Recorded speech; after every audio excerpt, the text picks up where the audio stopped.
ధర్మవరం మంచి కోసం, ధర్మవరంలో టీడీపీని నమ్ముకొని ముందుకొచ్చిన కార్యకర్తలు, నాయకుల కోసం ఎటువంటి త్యాగాలకైనా సిద్ధమని చెప్పి గతంలో చాలాసార్లు మేము కూడా స్టేజ్లెక్కి బ్రహ్మాండంగా మాట్లాడడం జరిగింది.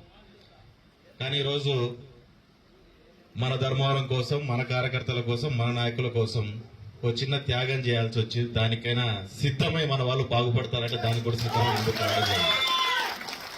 దీన్ని నా దురదృష్టంగా కాకుండా అదృష్టంగానే నేను భావిస్తున్నాను. ఎందుకంటే ధర్మవరం వాస్తవంగా నన్ను చాలా మార్చింది. ఈరోజు మీరు చూస్తాండే శ్రీరామ్ అనేవాడు 5 ఏళ్ల కిందట ఉన్న శ్రీరామ్ కాదు. మైనార్టీ సోదరులకు, మా కుటుంబానికి చాలా మంచి అభినవ సంబంధం ఒకప్పటి నుంచి ఉంది. ఎప్పటి నుంచి, మా నాయన ఉన్నప్పటి నుంచి ఉంది, ఆ రోజు నుంచి ఉంది. ఖచ్చితంగా మీకే సమస్య వస్తుందంటే ఆ సమస్యను ఎదుర్కోవడానికి మీ ముందు నిలబడేవాడు పట్టాల్సిన ఆ విషయాన్ని ఒకటి తెలుస్తుంది. మిమ్మల్ని ఆ ఇబ్బందుల్లోకి తీసుకుపోయే పరిస్థితికి తీసుకురాను.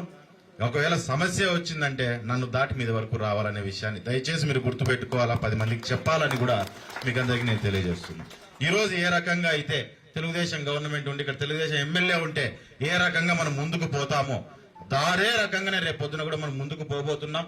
దాంతో పాటు గత 5 ఏళ్లు మీరు పడిన సమస్యలు, కష్టాలు, ఇబ్బందులు ప్రతి ఒక్కదాన్ని కండ్లారా చూసిన వ్యక్తిగా నెక్స్ట్ 5 ఏళ్లు ధర్మవరంలో నిలబడుకొని ఆ ప్రతి సమస్యని తీరుస్తానని చెప్పి కూడా మీకు అందరికీ నేను తెలియజేస్తున్నాను.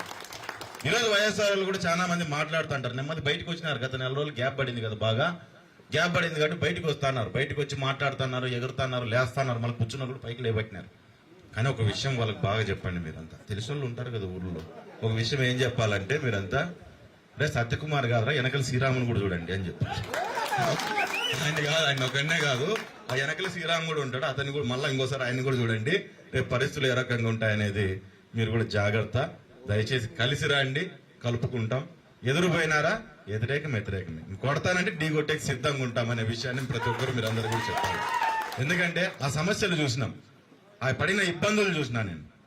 మీరు పడిన ఇబ్బందులు కూడా నేను చూడడం జరిగింది గ్రామాల్లో, ఎంత ఇబ్బందులు పడినారనేది. ఒక్కసారిగా ఒక్కలేసి వెళ్ళిపోతే నాకి ఇంకొకరికి తేడా ఉండదు. అది 20 రోజులు 23 రోజుల తర్వాత 23 రోజులు ముందవుతుంది, అంతకంటే తేడా ఉండదు.